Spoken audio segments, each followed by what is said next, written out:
Ohayo gozaimasu, minasan. Halina't samahan nyo akong mag-grocery dito sa isang grocery store dito sa Ibaraki, Japan. Titignan natin kung ano-ano ang mga mabibili ng mga bariyang ito. Tara guys, samahan nyo ako.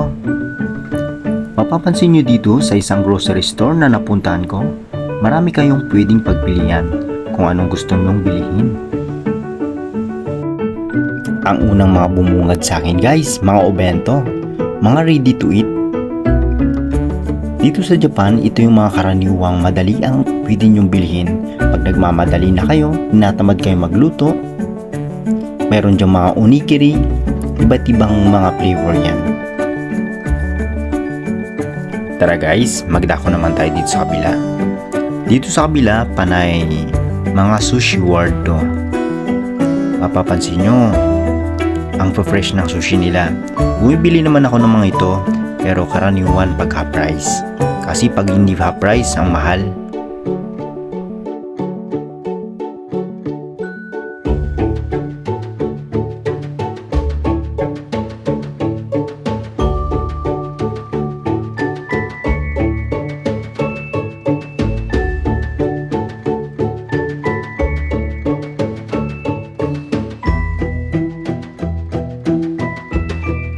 Dito sa kabilang ward naman ay panay mga fried.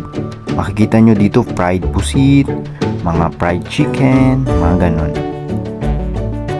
Ang daming mga ready to eat dito guys. Alam nyo ba guys, dito sa Japan, paghapon na, yung mga panindang yan, mga obento, ready to eat, nag-a-price na yan. Kasi para mapaubos nila. At kinabukasan, iba na naman ang kanilang mga paninda. Ayan guys, ang dami pa, di ba? Mapapansin nyo, sarap.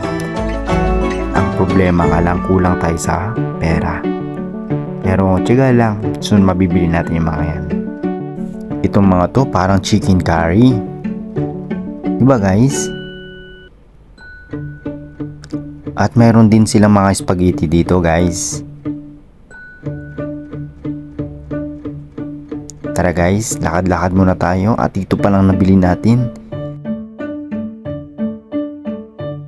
Tingin-tingin muna tayo dito sa kabila at baka makakita pa tayo ng mga mas kailangan natin sa isang linggong budget natin at kakasya sa dala-dala nating barya.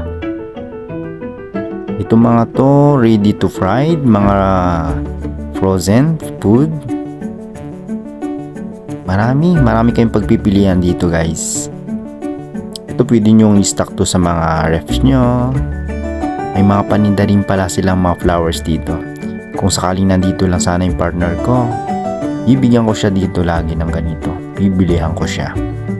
Sa Pilipinas kasi lagi ko siyang binibilihan nung nandun pa ako.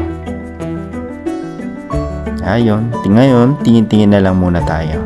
Soon, kung sakaling makakapunta siya dito, bibilihan ko siya niyan. Ayan, mga orchids. Wow. Diba ang gaganda? Mahilig ako sa bulaklak, parang nakakaano kasing tingnan, lalo pag binibigay ko siya sa partner ko. Okay guys, tara, ikot pa tayo. Napunta na tayo sa mga bulaklak eh. At dito naman sa mga word na to, mga seafood, mga hipon, mga luto na to pwede mo na kainin. Pero yung iba hindi pa luto, bali nakapak lang siya ng maayos. Dito naman mga slice of tuna, mga pwedeng pang sushi, mga meat, mga ham. At dito ganun din mga tuna. Mga fresh yung mga yan, mga frozen nga lang. Pero sobrang sarap na mga yan. Nakadepende na lang yun kung paano siya lutuin. So, ayun na nga guys. Ito na aking mga nabili. Hindi ko na naipakita sa inyo kasi medyo nakakailang mag-video. So, guys, samahan nyo ako kung paano magbayad. Ipapakita ko sa inyo kung paano magbayad dito sa Japan. Dito sa Japan, automatic ang kanilang pagbabayad.